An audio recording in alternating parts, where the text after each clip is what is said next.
चलो second part करेंगे alpha particle trajectory. बच्चों देखो, जो ट्रेजेक्टरी टेस्ट होता है अल्फा पार्टिकल को डिपेंड करेगा इम्पैक्ट पैरामीटर पे बी ऑफ अ कोलिजन। बच्चों इम्पैक्ट पैरामीटर परपेंडिकुलर डिस्टेंस होता है इनिशियल वेलोसिटी वेक्टर से of the alpha particle from the centre of the nucleus से। बच्चों इम्पैक्ट पैरामीटर क्या है? परपेंडिकुलर डिस्टेंस है किसका? इनिशियल वेलोसिटी का अल्फा पार्टिकल का सेंटर ऑफ द न्यूक्लियस से। अब बच्चों फिगर 12.4 ए में यहाँ पे ट्रेजेक्टरी अल्फा पार्टिकल का कूलम फील्ड में जो कि टारगेट न्यूक्लियस है, जो इम्पैक्ट पैरामीटर है B also scattering angle theta are also depicted है। बच्चों यहाँ पे given beam of alpha particle है वो डिस्ट्रीब्यूशन है इम्पैक्ट पैरामीटर बी का, जिसमें बीम ऑफ स्कैटर्ड है वेरियस डायरेक्शन में डिफरेंट प्रोबेबिलिटीज। बच्चों बीम में सभी पार्टिकल्स के पास नियरली सेम काइनेटिक एनर्जी है। और बच्चों ये देखा गया कि जो alpha particle close to the nucleus होता है जिसमें स्मॉल इंपैक्ट पैरामीटर है उसमें सफर करेगा large scattering.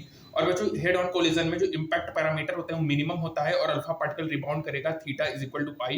For large impact parameter के लिए अल्फा पार्टिकल बच्चों नियरली अनडेविएटेड होता है और स्मॉल डिफ्लेक्शन होता है, थीटा इज इक्वल टू 0 होता है। बच्चों तो फैक्ट वन ये है कि जो small fraction of number of incident particle है वो रिबाउंड बैक करेगा, जो कि इंडिकेट करेगा कि नंबर ऑफ अल्फा पार्टिकल होते हैं वो हेड ऑन कोलिजन इसमें स्मॉल होंगे। और बच्चों ये टर्न करता है, इंप्लाई करता है कि जो मास एंड पॉजिटिव चार्ज होता है एटम का वो कंसंट्रेटेड होता है स्मॉल वॉल्यूम में, और जो रदरफोर्ड स्कैटरिंग है देयरफॉर एक पावरफुल वे है जो डिटरमाइन करेगा upper limit to the size of the nucleus को। तो बच्चों याद रखिएगा कि ये जो टर्न होता है ये इंप्लाई करता है कि जो मास एंड पॉजिटिव चार्ज होता है एटम का वो कंसंट्रेटेड होता है स्मॉल वॉल्यूम में, जो रदरफोर्ड स्कैटरिंग देयरफॉर है वो पावरफुल वे है जो डिटरमाइन करेगा upper limit to the size of the nucleus को। ठीक है। इलेक्ट्रॉन्स ऑर्बिट, जो रदरफोर्ड न्यूक्लियर मॉडल होता है बच्चों एटम का, जो कि इन्वॉल्व होगा क्लासिकल कांसेप्ट इस picture the atom electrically neutral sphere consist करेगा एक small massive and positively charge nucleus को एट द सेंटर, जो कि सराउंड होगा रिवॉल्विंग इलेक्ट्रॉन्स उनके रिस्पेक्टिवली डायनामिक स्टेबल ऑर्बिट से। बच्चों जो इलेक्ट्रोस्टैटिक फोर्स ऑफ अट्रैक्शन होगा between the revolving electrons in the nucleus वो प्रोवाइड करेगा requisite centripetal force to keep them in their orbits. और बच्चों डायनामिकली स्टेबल इक्विलिब्रियम हाइड्रोजन क्या होगा? F is equal to Fc होगा और 1/4 E/r² mv²/r होगा बच्चों। और यहाँ से जो relation between orbit radius and electron velocity आएगा वो आएगा E²/4πε0 mv²। ये रिलेशन होता है बच्चों किसके बीच में? Orbit radius and velocity of electron. बच्चों kinetic energy electrostatic potential of electron आप देखिए हाफ mv² E²/8πε0 होगा, पोटेंशियल माइनस E²/4ε0 होगा। बच्चों जो नेगेटिव साइन होता है U का वो सिग्निफाई करेगा कि इलेक्ट्रोस्टैटिक फोर्स जो है वो -r डायरेक्शन में है, मतलब अपोजिट डायरेक्शन है r के। ठीक है। जो टोटल एनर्जी होगा बच्चों इलेक्ट्रॉन का EQ + E²/8πε0 होगा बच्चों, माइनस E²/4πε0 होगा जो कि -E²/8πε0 × r होगा बच्चों। और यहाँ पे बच्चों जो टोटल एनर्जी इलेक्ट्रॉन का वो नेगेटिव होगा, मतलब ये बताता है बच्चों कि जो इलेक्ट्रॉन बाउंड होता है वो न्यूक्लियस से, और यदि E पॉजिटिव होते तो इलेक्ट्रॉन विल नहीं फॉलो करता क्लोज्ड ऑर्बिट को अराउंड द न्यूक्लियस। बच्चों बहुत इंपॉर्टेंट है, यदि E नेगेटिव है मतलब ये बता रहा है कि ये बाउंड है न्यूक्लियस से, यदि E पॉजिटिव होता तो इसका मतलब ये है कि वो न्यूक्लियस के अराउंड क्लोज्ड ऑर्बिट को फॉलो नहीं कर रहा है। ठीक है। अब बात करेंगे एटॉमिक स्पेक्ट्रा के बारे में बच्चों। देखो जैसे अपन ने 12.1 में मेंशन किया था कि ईच एलिमेंट पास कैरेक्टरिस्टिक स्पेक्ट्रम रेडिएशन होता है जो कि इमिट करेगा जब एटॉमिक गैस या वेपर एक्साइटेड होगा लो प्रेशर पे पास कराएंगे उसके इलेक्ट्रिक करंट, तो इमीडिएट रेडिएशन स्पेक्ट्रम होगा जो कि कंटेन करेगा सर्टेन स्पेसिफिक वेवलेंथ को। और जो स्पेक्ट्रम होता है जो ऐसे टाइप्स को उसको इमिशन लाइन स्पेक्ट्रम कहते हैं, और वो कंसिस्ट करेगा bright lines on dark background. और जो स्पेक्ट्रम इमिटेड होता है एटॉमिक हाइड्रोजन से वो सोन है फिगर 12.5 से। यहाँ पे स्टडी है मटेरियल है सर्व टाइप ऑफ फिंगरप्रिंट है फॉर आइडेंटिफिकेशन ऑफ गैस। जब व्हाइट लाइट पास होता है जो गैस और वी एनालाइज करते हैं transmitted light through use spectrometer, तो अपन कुछ डार्क लाइंस भी देखते हैं स्पेक्ट्रम में। ये जो डार्क लाइन करस्पॉन्ड होते हैं दो वेवलेंथ जो कि फाउंड होते हैं emission line between spectrum gases से, और इसको कहते हैं absorption spectrum of the material of the gas. क्या कहेंगे राजा बेटा? Absorption spectrum of the material of the gas. बच्चों याद रखिएगा जब एटॉमिक गैस या वेपर को एक्साइट करते हैं लो प्रेशर में तो उसमें क्या होता है इलेक्ट्रिक करंट होता है जो कि इमिटेड रेडिएशन में स्पेक्ट्रम होता है जो कि कंटेन करेगा सर्टेन स्पेसिफिक वेवलेंथ को, और ऐसे स्पेक्ट्रम को अपन इमिशन स्पेक्ट्रम कहेंगे। और बच्चों ये कंसिस्ट करेगा bright lines on a dark background. जो स्पेक्ट्रम इमिटेड होते हैं एटॉमिक हाइड्रोजन से वो 12.5 में दिया है। ठीक है, यहाँ पे देखिए दिया है। और बच्चों यहाँ पे स्टडी कर रहे हैं तो अपन देख रहे हैं कि फिंगरप्रिंट आइडेंटिफिकेशन के लिए जब व्हाइट लाइट पास करा रहे हैं बच्चों गैस से और अपन एनालाइज कर रहे हैं ट्रांसमिटेड लाइट को, तो अपन को स्पेक्ट्रोमीटर से तो अपन को कुछ डार्क लाइंस दिख रहे हैं बच्चों। ये डार्क लाइंस ये प्रिसाइज है वेवलेंथ जो कि पाया जाता है initial line spectrum of the gas में, और इसको अपन absorption spectrum of the material of the gas कह रहे हैं बच्चों।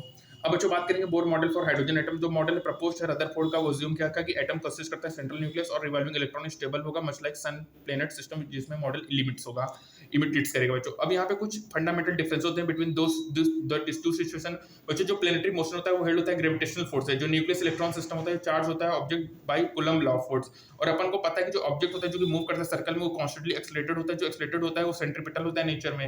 अब जो क्लासिकल इलेक्ट्रोमैग्नेटिक थ्योरी के अकॉर्डिंग जो एक्सेलरेटिंग चार्ज होता है पार्टिकल वो इमिट करता है रेडिएशन को in the form of electromagnetic wave.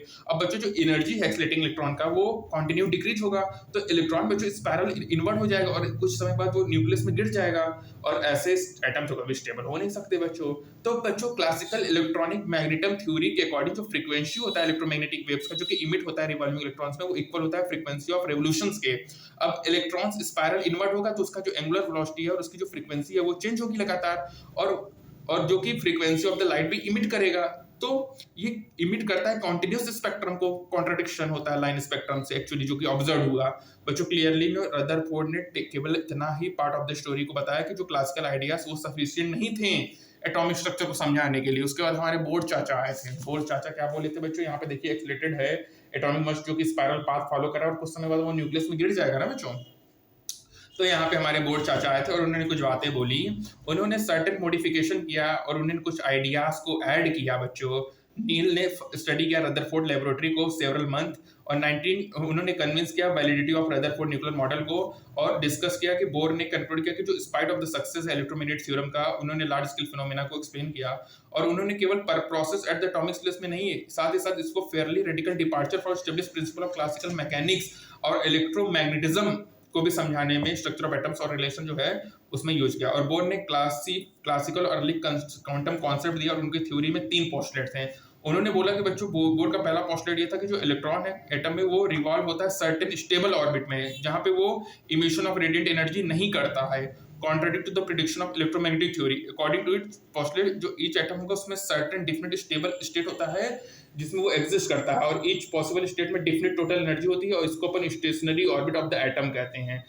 दूसरा पोस्टुलेट क्या था बच्चों कि जो पोस्टुलेट था कि जो इलेक्ट्रॉन रिवॉल्व करता है अराउंड द न्यूक्लियस उसमें ऑर्बिट ऐसे होते हैं उस ऑर्बिट में करेगा जिसका एंगुलर मोमेंटम होगा उस सेम इंटीग्रल होगा h/2π। h प्लैंक कांस्टेंट है और एंगुलर मोमेंटम जो ऑर्बिटल इलेक्ट्रॉन को क्वांटाइज्ड होगा जो कि होगा L = nh/2π। बोर का तीसरा पोस्टुलेट ये था बच्चों कि उन्होंने बताया कि जो इलेक्ट्रॉन होता है वो ट्रांजिशन करता है one of the specified non radiating orbit to another lower energy. जब ये फोटोन इमिटेड होगा जिसकी एनर्जी इक्वल होगी energy difference between initial and final state की जो फ्रीक्वेंसी होगा इमिटेड फोटोन का वो होगा E initial minus E final. Initial and final होगा बच्चों ई इनिशियल ग्रेटर देन होगा ई फाइनल से। हाइड्रोजन एटम के लिए एक्सप्रेशन होता है डिटरमाइन करेगा energy of different energy state. ये इक्वेशन रिक्वायर करेगा रेडियस ऑफ इलेक्ट्रॉन ऑर्बिट को, और अपन जब आर को कैलकुलेट करेंगे board second postulate say about the angular momentum तो वो कंडीशन तो रेडियस जो होगा nth पॉसिबल ऑर्बिट का वो होगा h² upon 4 epsilon not E square. जो टोटल एनर्जी होगा इलेक्ट्रॉन का स्टेशनरी स्टेट में हाइड्रोजन एटम का वो ऑब्टेंड होगा, सब्स्टिट्यूट करेंगे वैल्यू को तो यहाँ से जो टोटल एनर्जी आएगा बच्चों वो -2.18 × 10⁻⁻10 जूल, या इसको इलेक्ट्रॉन वोल्ट में करेंगे तो -13.6/n² इलेक्ट्रॉन वोल्ट आएगा बच्चों। अब बच्चों जो नेगेटिव साइन है टोटल एनर्जी ऑफ इलेक्ट्रॉन का वो ऑर्बिट को बता रहा है कि इलेक्ट्रॉन है वो बाउंड है विद द न्यूक्लियस, और बच्चों एनर्जी जो होगा उसमें अपन को रिक्वायर्ड होगा इलेक्ट्रॉन को रिमूव करने के लिए एनर्जी की रिक्वायरमेंट होगी from hydrogen atom to a distance जो कि इन्फिनिटली फार अवे होगा उसके न्यूक्लियस से, जैसे प्रोटॉन होता है हाइड्रोजन एटम के केस में। तो बच्चों यहाँ पे आपको सबसे इंपॉर्टेंट देखिए इसमें आपको जो मैं बात कर रहा हूँ उसमें मैं आपको यही बोलना चाहूँगा कि बच्चों आपको इसमें देखिए जो हमारे सबसे पहले तो जीजी चाचा आए थे। जीजी चाचा का कॉन्सेप्ट तो ठीक था प्लंक पुडिंग मॉडल, उसके बाद हमारे नील रदरफोर्ड चाचा आए। रदरफोर्ड भी ठीक था बट रदरफोर्ड ने बता नहीं पाया ना, क्योंकि देखिए रदरफोर्ड का कहने का तात्पर्य यह था कि न्यूक्लियस तो सेंटर पे है, इलेक्ट्रॉन उसके चारों तरफ है बच्चों। अब बच्चों इलेक्ट्रॉन्स जो है वो लगातार अगर रेडिएशन इमिट करेगा तो कुछ समय बाद वो स्पाइरल पाथ होगा और कुछ समय बाद वो न्यूक्लियस में गुड़ जाएगा ना बच्चों। तो इस कॉन्ट्रडिक्ट को नहीं क्लियर कर पाए, लेकिन हमारे बोर्ड चाचा आए बोले कि इलेक्ट्रॉन के पास पार्टिकुलर ऑर्बिट होता है जहां पे उसकी फिक्स्ड एनर्जी लेवल जिसको स्टेशनरी ऑर्बिट कहते हैं बच्चों, वहां पे कोई भी वो रेडिएशन को इमिट या एब्जॉर्ब वगैरह नहीं करता है बच्चों। एंगुलर मोमेंटम के बारे में बताया nh/2π बच्चों। एनर्जी ऑफ इलेक्ट्रॉन मिला बच्चों 13.6 n² इलेक्ट्रॉन वोल्ट पर एटम बच्चों, या 2.1 × 10⁻⁻13/n², ये बच्चों आपका जूल में होगा। बच्चों देखिए मैं आपको बहुत ही हैवी कॉन्सेप्ट देने की नहीं कोशिश कर रहा हूँ, मैं आपको बेसिक बातें ही करूँगा जो एग्जाम पॉइंट ऑफ व्यू से इंपॉर्टेंट है। देखिए एक्स्ट्रा पढ़ने से कुछ होने वाला है नहीं, इस एग्जाम ओरिएंटेड पढ़ाई करने से ही फायदा है। बच्चों यहाँ पे जो नेगेटिव साइन है टोटल एनर्जी का वो बताता है कि जो इलेक्ट्रॉन है बाउंड है न्यूक्लियस से, ठीक है। और बच्चों 3 पोस्टुलेट्स हैं, बाकी आप इसको कंप्लीट करो मैं और इसमें जो भी इंप्रूवमेंट मैं करूँगा धीरे धीरे, ठीक है।